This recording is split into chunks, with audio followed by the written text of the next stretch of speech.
Well, here I am with one of my favorite people in the world, Tara Brach, a favorite person to many, many, and a wonderful teacher in DC area and author of Radical Acceptance, True Refuge, and other books to come.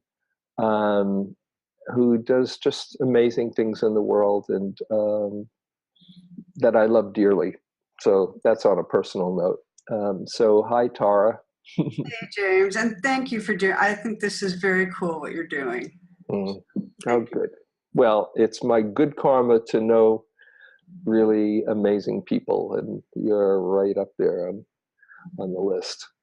So as I explained to you, I'm doing these conversations, asking the wisest people I know just how they're getting through these crazy times, both with keeping their own sanity and how they use their own practice to have the wisest response, both intrapersonally and to share with others, because I think others will be really interested to see how to hold things. It's so crazy, and we don't have to go into all the different ways it is. I think it's fairly obvious, but just want to ask you first, in the generic way, how does your practice help you navigate and stay sane when you pick up the news or go online every day and your jaw drops? What's your basic approach that helps? First, the day-to-day experience for me is that I get pulled around in a real emotional way right now. I mean, I feel like I'm thin-skinned, and pretty much every day on some level, I feel disturbed and upset, and sometimes grieving, and sometimes angry, and sometimes fearful. So all the different emotions are moving through. And so my practice lets me be real about that, Mm. lets me just be honest that this is what's happening, and and helps me not to get lost in too much proliferation of thoughts. So one of the basic things I've found is that I have to be careful how much news I take in, Mm. because it's not healthy. It's an addiction, I find, to be, fixated on taking in too much. So I have to limit how much I take in. And the biggest single thing is to not get caught in a sense of a bad other. Say more. There's so much harm going on. So many people that it's very easy to fixate on certain players, certain political figures, and feel aversion and hate and anger directed at their personhood, and to almost get into smarmy remarks and so on. And it feels like that's responding to a limbic play of energy in the culture with more limbic reaction. Mm-hmm. So it feels really important to get out of this trance of that there's bad guys out there, and just see it as there's unprocessed fear and anger that's playing out. It's playing through some bodies that are more wounded than other bodies or whatever, but not to make the person bad. And so I have a practice that I do when I feel caught in othering, and I get caught every day in it. I mean, every day I read and I filter with having somebody as a bad guy, is when I have the time, I pause and I sense what's going on in my body and my heart. And usually underneath the anger and the aversion, there's fear about what's happening. And underneath the fear, there's caring. And if I can get down to the caring, then I can sense really as it's just a play of woundedness that's on a cultural level, and it's not a bad person. And I try to teach that too. I mean, I think that it's really important that we get out of the idea of an other that's in some way evil or wrong or bad. I have a very similar attitude in my better moments where it's not so much that that person is evil. It's just, in the Buddhist sense, ignorance, just not seeing clearly how suffering is created. And in the metta practice, in the loving kindness practice, that one of the categories is the difficult one. And sometimes people say, how could you wish that one to be happy too? And I say, well, if I'm wishing for them to discover true happiness, then they're not going to hurt other people. So I can just wish that and hope that they, somewhere along the line, it's not this lifetime, but future lifetimes, wake up to see things more clearly. I'm with you. I think of it like when I have a political leader in my mind as bad, and I feel aversion. I'm in a trance in those moments. Like I'm not seeing the truth of a being. I'm seeing it through a very narrow filter. So I actually do a practice of really trying to sense the woundedness there that's behind the anger and the blustering and the greed and everything else that I'm having an aversion to. And I feel like we need to train ourselves to see past the mask. It's just to wake up out of that trance and just see whether we're imagining the person as a child or, the different ways that they've been wounded, in some way widen the way we're looking at things. So we're not just playing into the same reactive zone that is really in the media right now. Mm-hmm. Yeah. So let me ask you, in your better moments where you can hold it that way, how do you, when you get activated or outraged and frustrated, how do you go from that triggered state to a more spacious perspective that lets you see what you're saying in that way? Sometimes I have a couple of trusted people that I can off gas with, and I can say all the non-PC things in the world. And so it's just out there, and there's a big frame around it saying, we know this is just, and so sometimes I just need to fume. But I also need to then keep on going and name that as what that was and say, okay, so what is really behind all that? And then it's the unlayering I named before. In other words, if I can allow myself to feel all the agitation and sometimes say it out loud, then I can get into the place that really is scared for our world. And then I can get under that to the caring. Mm-hmm. So I'm sorry. Yeah, no, that's it. Any particular techniques? Suppose if somebody was saying, Tara, I just, it's hard for me to access that.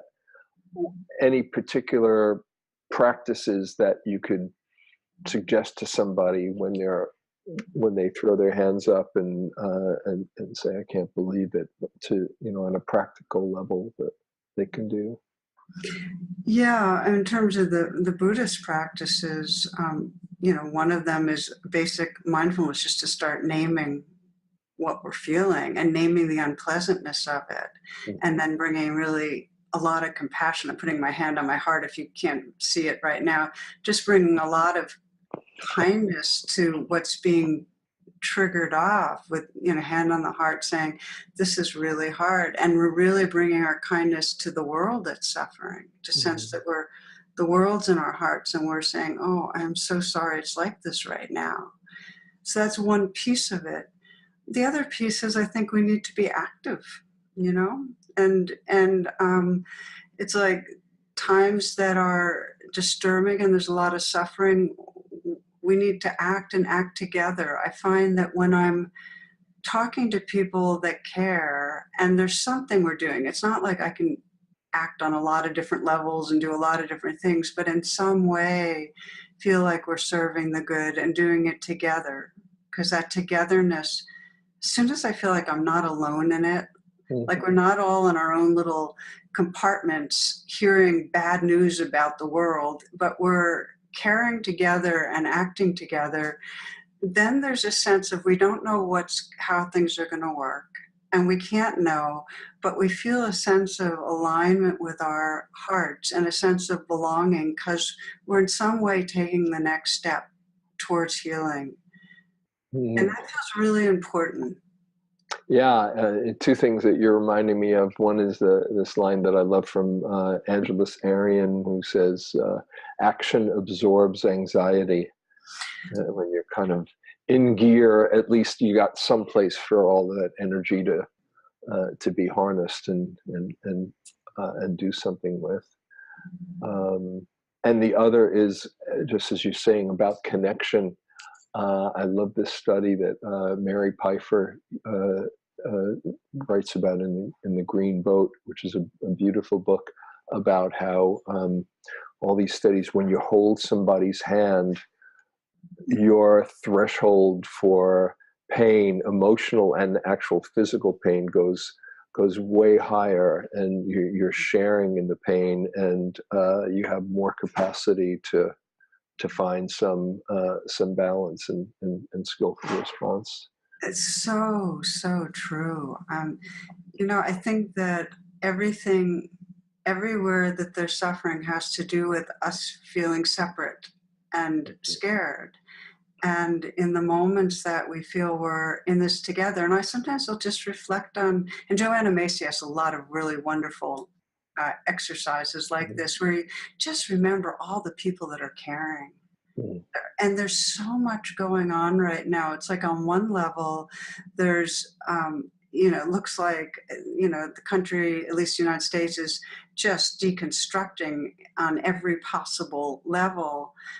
And then in another way, I've never seen so much happening in terms of people consciously training their consciousness, their hearts and awareness to wake up. I've never seen this much going on. And you can't take a flight on a plane and the person next to you, if it's not them, it's their cousin or their son who's doing meditation. And so it's happening. And there's an awakening, as you and I were talking earlier, of women and women feeling the sense of women's empowerment to, okay, this is our time.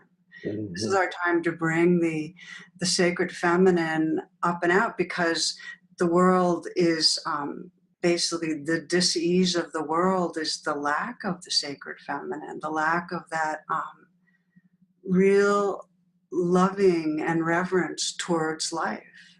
And so the women running for office, the whole deal is it's happening. So I think that if we look in a bigger picture, there's a dialectic that the very narrowness and violence and sexism that's so on show, and racism in the biggest way, there's a response where there's a kind of waking up to some real commitment to manifesting something higher and better. Beautiful. Yeah, and again, you're reminding me of our friend Roger Walsh, who says we're in a race between fear and consciousness. Yes. And that pretty much sums it. Like, okay, what can I do to bring a little bit more consciousness into the world? And that ripples out too. And it is really exciting to see this consciousness explosion. Yeah.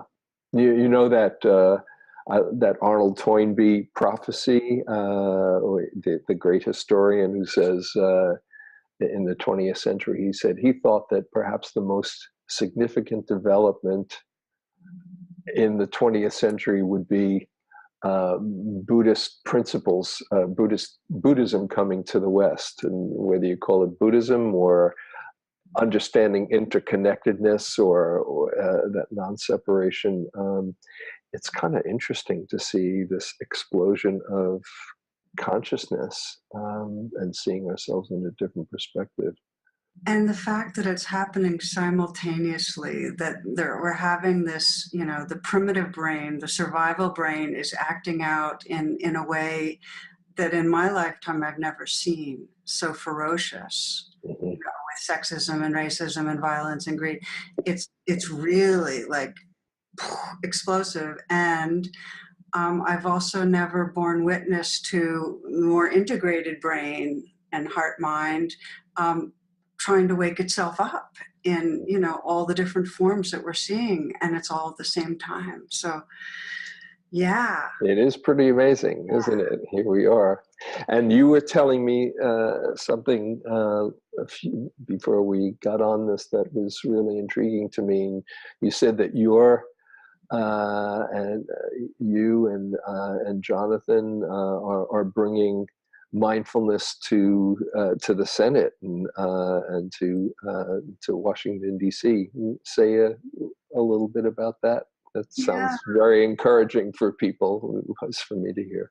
Yeah, no, I'm thrilled. I didn't think it would be this easy. But yeah, we got contacted, you know, about a half a year ago to do a series of, I think it's 8 altogether, live classes for the Senate staff, the whole deal. And they live streamed it, not just on Capitol Hill, but they're live streaming it all around the country. And they're getting a good response. And along with the live teaching, they're also having access to a program Jack Cornfield and I did called Mindfulness Daily at Work. And it's cool because it's just 15 minutes a day, but it trains people over 40 days to practice mindfulness. So that's also really popular. So and I'm glad we're talking about it just because there really is something people are more available to this. I mean, it's in the culture, and that's encouraging. And Take our encouragement wherever we can. hey, out in thirsty for encouragement, and just remembering our friend Chris Cullen Oh my gosh. Yeah. England, who's taught 130 members of parliament. I went there. Jane and I were there last summer. Yeah, just right after it was just after the Brexit vote, I guess, a year ago. And we taught. He has a mindfulness class, a weekly class with members of parliament. That he said, "Hey, you come on and meet these people." And it was right after Brexit, and they were still scrambling. It was like within that week. And I got there, and the people who were there, I said, "Okay, this may be a little bit too California for you, but I want to know, what are you feeling right now? What's going How on?" did they respond? It was very moving. These are all people who've done some mindfulness practice, so it wasn't new for them to go inside and get in touch, but it was so moving how vulnerable, and they don't get a chance to share on that level too much, but their hearts were breaking. But then as they heard each other, there was the sense that they weren't alone, and people, I think, left feeling more in touch with their good hearts and with the possibilities. And the one thing that you reminded me of is they all of these members of parliament that he's been working with put out this beautiful initiative called Mindful Nation UK. Have you seen it? I've heard about it. Oh, Yeah. it's amazing where they're committed to bringing mindfulness to education and social justice and the workplace and health. So even people in power, like you, and sharing with the Senate and other legislators or the Parliament, little by little, something is happening. I think on every level, I mean, certainly business, there's been so much going on in almost every major corporation. We just now in conversation with IBM, and here and I did a thing at the Marriott, and like it's most businesses now in some way have like other possibilities for stress relief. They're looking at mindfulness, and so that's the encouragement. And I guess the main piece I keep coming back to is we have to keep talking about what's going on with each other, not think of it like it's separate from the spiritual path. There can be sometimes a sense of, well, there's my practice, and then there's politics and society. And this earth body is our larger body. And what's going on to, a person of color on the streets, being targeted, or women being harassed is part of our body and our heart. And to not separate it, and to know that we're together holding hands and responding, it wakes us up and it wakes the world up. Lovely. Well, let me ask, what I find really important and helpful is to somehow hold some positive vision or inspiring vision, whether or not it happens, just to kind of work towards it and give me a direction. And I just want to ask you what your most positive vision of the future might be. What keeps you going on those days that you say, oh gosh, is there any hope for humanity? How do you hold it as a possibility? I've seen close up, and I'm looking, and I'm thinking in the last 2 years of being with a small group of people, a multiracial group, and seeing how that group went from really not understanding what each other was living with to understanding and loving each other. And I feel like my hope and vision is that it doesn't matter where we start, whether we start with, a conflict with a partner, or whether we start with a few people in our community where there's misunderstandings. But my hope is that we can wake up out of our own view and have a heart that can include and listen to and understand each other. And then that can widen out and widen out. So whether it's the Middle East that we're talking about, or the Muslims and the Buddhists in Myanmar, or wherever it is, that there can start to be a bridge where humans can sense our shared belonging, and then go beyond humans and start realizing that the suffering we're causing to animals is not okay. That just the way we might have been blind to suffering we caused other humans 200 years ago, it's not okay to cause suffering to animals. So we keep widening and widening the sense of our shared belonging until there's really a heart that truly is living in reverence for life. And do you see that as a real possibility? Yes, because I see it already happening in some consciousnesses, and therefore it's possible in all.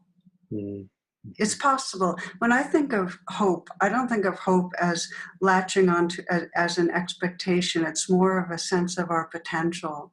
And I know if this very heart has the potential to love without holding back, that means all hearts have the potential. It's not like there's some difference. We all belong to the same energy that's waking up and loving. And so it's possible for all of us.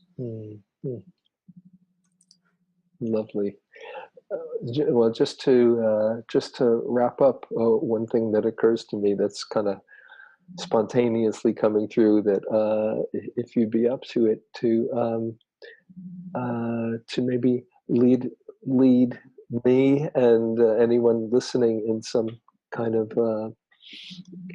loving kindness meditation, or meditation of connection, that we can keep in mind, just a little guided process to get us in touch with the best in us. Sure. Would you be open to that? always. I know you're so good at I it. love playing in the field of the heart. So, I know you do. That's why I yeah. ask you. So the invitation, and I'm going to join in, is to close our eyes.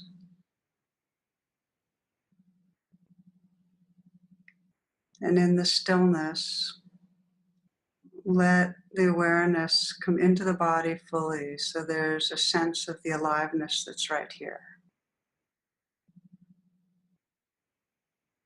And to just tap into the flavor of love and tenderness. It can be helpful to smile into your eyes and let the outside corners of the eyes lift a little, the eyes soften.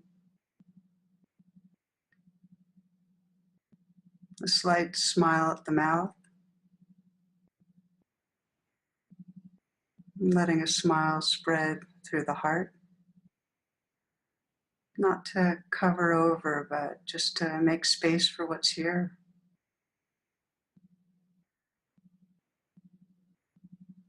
Let the shoulders relax back and down some.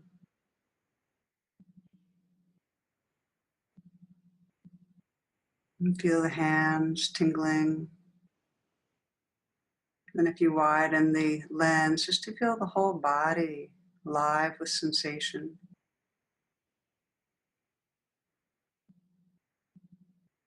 The heart smiling, letting the breath flow in and out of the heart.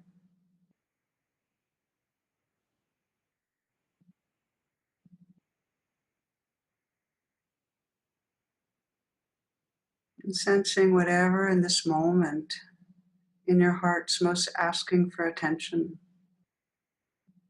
If there's any twist or torquing of fear or sorrow, hurt, anger, anything that's being carried,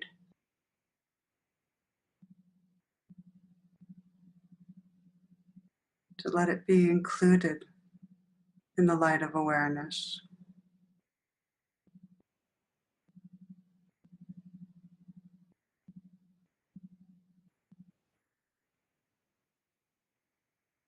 So there's a recognizing of what's here and letting a very tender flow of care and energy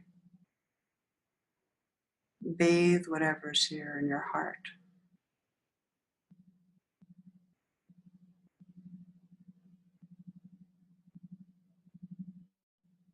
It's like letting the love of your most awake being very tenderly suffuse your own heart with care. And if it helps to put your hand on your heart to deepen that sense, that you're just bringing tenderness and care to the life that's right here.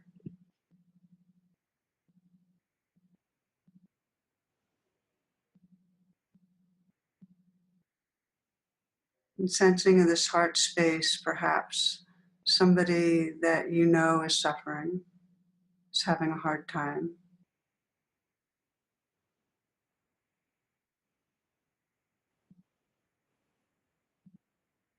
Letting yourself connect with what the difficulty is.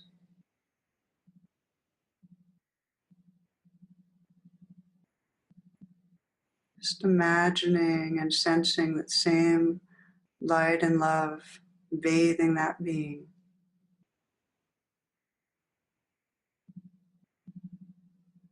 You might even mentally whisper, I love you, saying the person's name.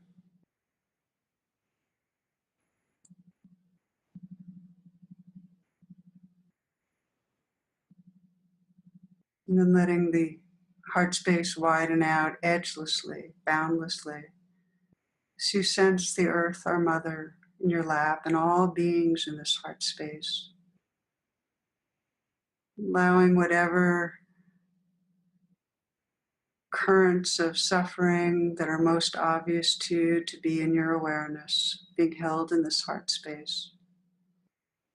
There may be particular expressions of suffering that come to mind. Sensing this vast ocean of heart holding that suffering.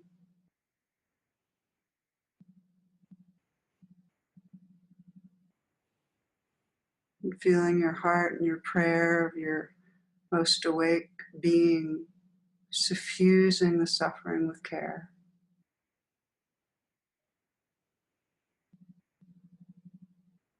Bathing with love.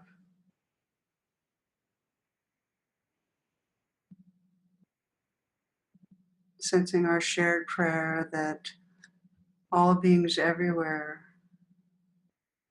might be filled with loving kindness, be held in loving kindness, know their very essence as loving kindness. Our shared prayer, may there be peace on earth and peace everywhere. May all beings everywhere awaken and be free.